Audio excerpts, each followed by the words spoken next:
Lima, Peru, 7th of February 1992. A car bomb explodes near the Museum of Italian Art. Among the victims is the stained glass window adorning the entry hall. It shattered into 3,628 fragments. The museum administration and the Italian embassy in Peru mobilized to recover the work. Funding is raised by the Friends of the Museum, and conservationists to carry out the restoration are located at the Archaeological Conservation Center in Rome.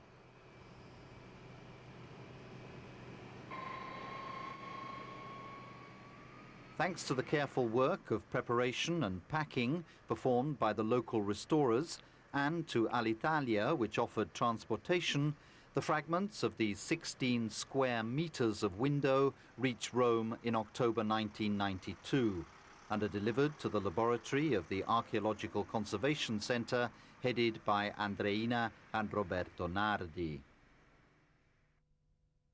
Once a few crates are opened, the magnitude of the problem is clear.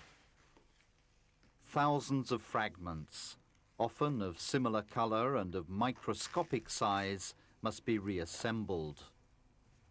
Ways and means to clean it must be established.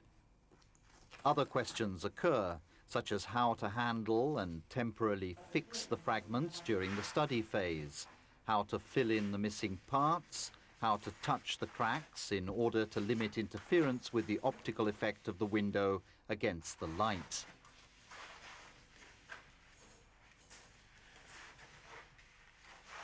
These are some of the technical questions the restorers had to answer in the course of treatment.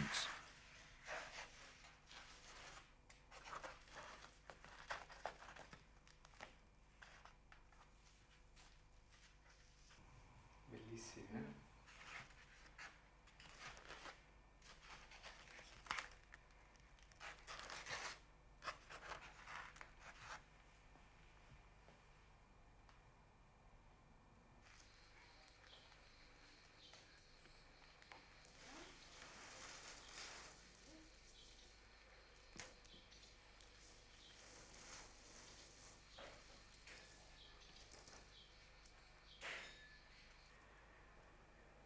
To start with, the fragments are sorted into groups by thickness, color, and type of workmanship.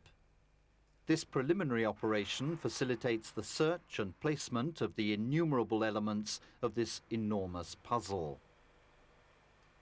Even though with time our skills improved at matching the shapes and colors of the design with the shapes and colors of the fragments, this phase absorbed more than half of the energies of the entire project. But the sheets slowly begin to take shape. To keep the pieces in place, they are temporarily fastened with thin strips of adhesive tape and with instant glue.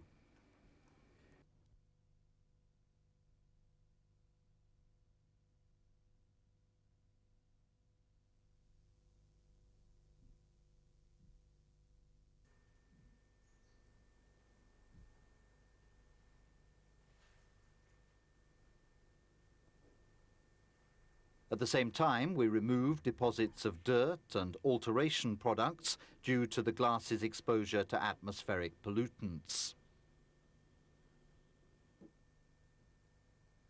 The application of a poultice containing a solvent, EDTA, can partially dissolve the surface deposits. The cleaning ends with the mechanical action of a cotton swab dipped in the same solvent.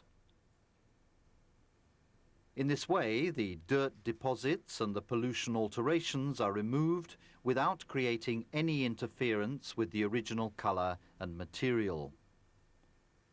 This phase of the work ends with a long and repeated series of poultices with distilled water, which remove any residual traces of the solvent used earlier.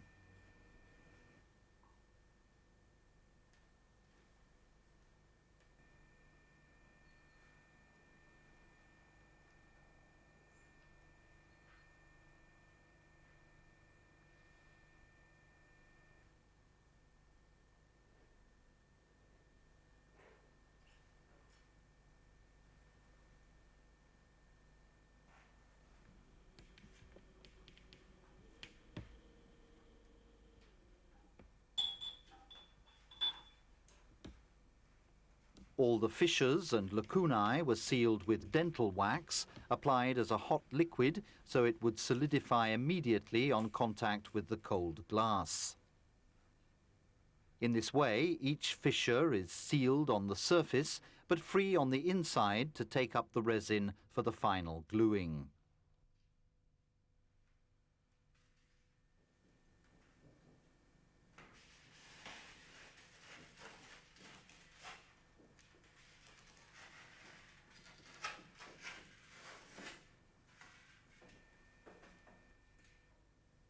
For that operation, we use an epoxy resin, which guarantees the performance required in glass restoration.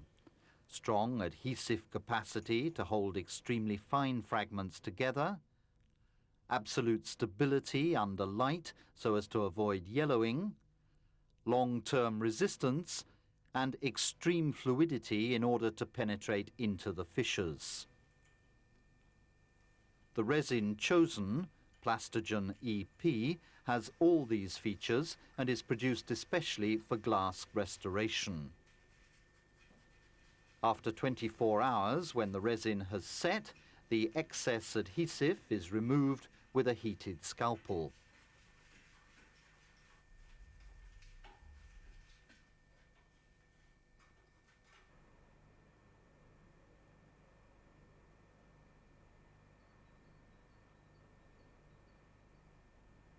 To treat the missing areas, a series of similar operations is carried out. The resin is poured into wax molds. It's either left transparent or slightly colored, depending on the chromatic tone of the original glass.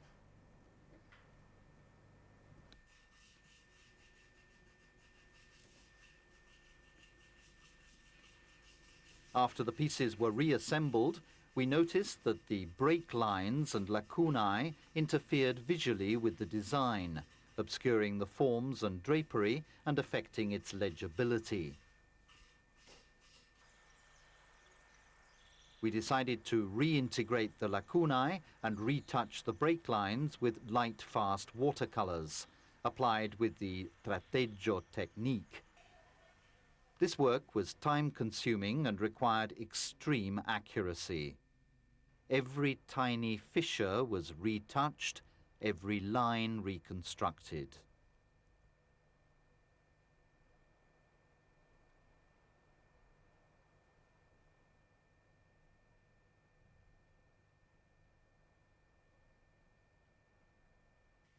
After this preparation, the sheets are ready to be mounted in place, inside the lead profiles that are soldered together to close the structural fabric of the various panels.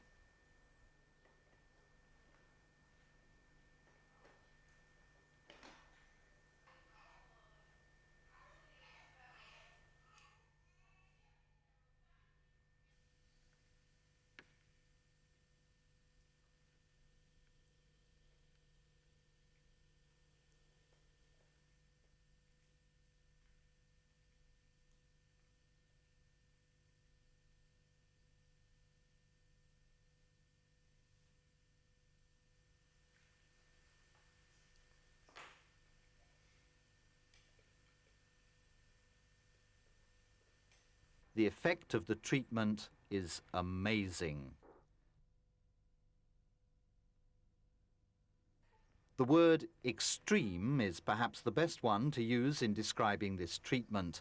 It applies both to the point of departure and to the technical operations that were carried out.